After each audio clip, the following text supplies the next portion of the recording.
எப்படி கேட்குறது அப்படிங்கும்போது, அவங்க அப்பாவை பற்றி பிரச்சனையே இல்லை, அவர் சின்னதுலேயே ஒத்துக்கிட்டாரு அப்படின்ட்டு அதே மாதிரி தான் கேஷுவலாக போய் சொல்கிறாங்க. ஆனால் 2 பேருக்குமே வந்து ஷாக்கு தான். ஏன்னா வந்து அவங்க 12த்துலேயும் அந்த அளவுக்கு மார்க்கும் எடுக்கலையா. ஸோ அதனால அவங்களுக்கு வந்து ரொம்ப கஷ்டமாக இருந்துச்சாம். இப்போவும் திரும்ப சினிமாவில் இதுக்கப்புறமாவது நீ படிக்கணும், நீ திரும்ப சினிமாவில் போனேன்னா உன்னோட லைஃப் வந்து ஒரு மாதிரி ஆகிடும், நீ பெருசாக வர முடியாது, எங்களுக்கு அப்புறம் வந்து நீ உனக்குன்னு தனியாக நீ நிற்கணும் அப்படின்னா உனக்கு படிப்பு கண்டிப்பாக தேவை அப்படின்னு சொல்கிறாங்க.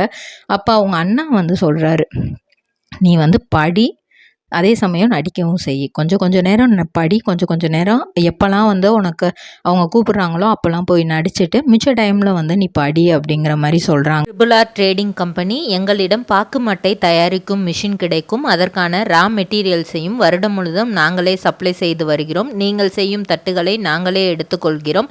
அதற்கான லோன் வசதியும் செய்து தருகிறோம்.